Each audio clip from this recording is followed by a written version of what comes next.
The rain fell softly on the marble tombstones of Evergreen Cemetery, each drop echoing the grief of those who had once stood there in mourning. Among the rows of graves stood a man in a black coat, his trembling hands clutching a bouquet of white lilies. His name was Richard Hale, a self-made millionaire known for his empire of real estate, his cold demeanor, and his unyielding obsession with success. But today, the man who once conquered the business world stood broken before a grave.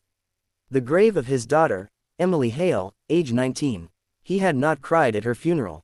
He had stood stone-faced, surrounded by press and distant relatives, as the priest lowered her casket into the earth. The world had seen him as the picture of control, the powerful man who lost his only child.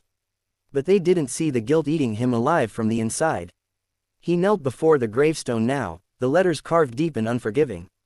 Greater than Emily Rose Hale, 2006-2025. Beloved daughter, dreamer, and light of her father's life.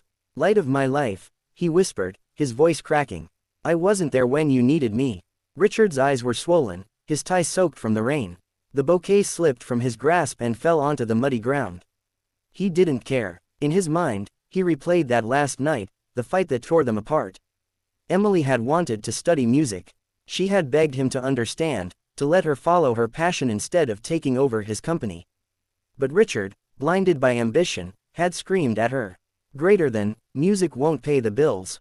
You'll thank me later when you learn how the world really works. She had run out into the storm that night. They found her car wrecked the next morning at the base of a ravine. He had built empires, bought luxury, and conquered industries, but lost the only soul who truly loved him. For months he'd tried to drown the pain with work, charity donations, and long nights in his empty mansion. Yet nothing healed the wound. So today, on her death anniversary, he came to the grave to ask for forgiveness. As he knelt there, thunder rolled across the sky. Emily, he whispered, his voice trembling. If there's any way you can hear me, I'm sorry. I'd give everything, every dollar, every mansion, just to see you one more time. Lightning flashed, and then, he heard something. A faint voice behind him. Soft, fragile, familiar. Dad. Richard froze. The air grew heavy. The rain seemed to stop. He turned slowly, his heart pounding. Standing near the old oak tree was a girl, soaked in the rain, wearing a white hoodie. Her hair was tied in the same messy bun Emily always wore, and her eyes, those same deep brown eyes, stared at him in disbelief. He blinked. Once. Twice. Emily, he whispered, his voice breaking. The girl flinched. You can see me. He stumbled backward, gripping the tombstone for support. His world tilted. Was it the guilt?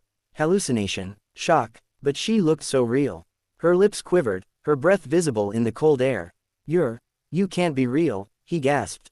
You're gone. I buried you. Tears streamed down her face. You buried someone else, Dad. It wasn't me. Richard felt his knees weaken. No, that's not possible. The girl looked terrified. I tried to come home, but you wouldn't open the door. You told the guards to keep everyone away. I was in a coma for 3 weeks after the crash. When I woke up, they said you'd held my funeral. I thought you'd moved on, so I ran. The world spun around Richard.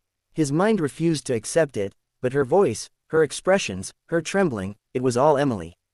Alive. He fell to his knees again, sobbing like a broken man. Emily, my God, my Emily. She ran to him, and he wrapped her in his arms, crying uncontrollably. I thought I'd lost you forever. I thought. She cut him off gently. You did lose me, Dad. Not to death, but to your pride. Her words pierced deeper than any blade. He nodded through tears. You're right, I was wrong. I tried to control you because I thought I knew what was best.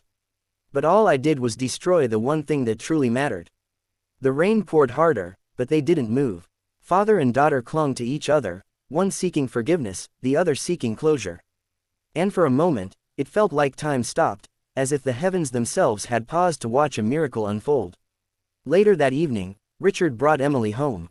His mansion, once cold and lifeless, now glowed with warmth again. He prepared her favorite meal, spaghetti and cheese, though his hands trembled the entire time. They talked for hours. About music, about life, about regret. Emily shared how, after the accident, she woke up in a small town hospital. She had no ID, no money, and a bandaged head. When she saw the news reporting her death, she had a breakdown. I wanted to come home, she said softly, but I thought you didn't want me anymore. Richard's eyes filled again. Emily, I never stopped loving you. I was just too proud to show it. She smiled faintly. You were always afraid of losing control. He chuckled weakly. And I did. The day I lost you. They sat in silence for a while. Then she said something strange. Dad, I'm so proud of how you've changed. He frowned. Changed? I've been miserable without you. She shook her head. You started donating to orphanages. You rebuilt the music school that burned down. You even visited the hospital that treated me. He looked at her in shock. How do you know that? She smiled. A sad, knowing smile. Because I was there. He didn't understand. What do you mean? Emily stood up and walked toward the window. The rain outside had stopped, leaving a silvery fog. When I first woke up, I didn't remember much. But when I saw you crying at my grave today, I realized it was time. Time for what? He asked, confused. She turned, her face illuminated by the faint light of the chandelier. Time for you to forgive yourself, Dad. His heart sank. Emily, you're scaring me. What are you saying? Tears welled in her eyes. You didn't bury someone else, Dad. You buried me. He froze. The air went cold. No, that can't be. I touched you. You're here. She smiled gently, her voice trembling. You're touching a memory, Dad. The part of me that never left your heart. He shook his head, backing away. No, Emily, don't say that. You're real. I can feel you. She stepped closer, cupping his face with both hands, warm, yet fading. You needed to believe I was alive to forgive yourself. And now, you finally have. His tears fell like rivers. Please, don't leave me again. I can't. You can, she whispered. Because now you've found peace. Her image flickered, like mist under sunlight. Her hair shimmered, her smile softening. Promise me you'll live for both of us. Help others the way you wish you helped me. He reached out, but his hand passed through hers as she began to fade. Emily, I love you, Dad, she said, her voice echoing like a song. Always have, always will. And then, she was gone. The room grew silent. Only the ticking of the old grandfather clock remained. Richard fell to his knees, clutching the air where she once stood. But for the first time in years, his tears were not just of pain, but release. The next morning, he visited her grave again. This time, he brought no flowers. Only a guitar, her old one, restored. He placed it against the gravestone and whispered. Greater than, you were right, Emily. Music doesn't just pay bills.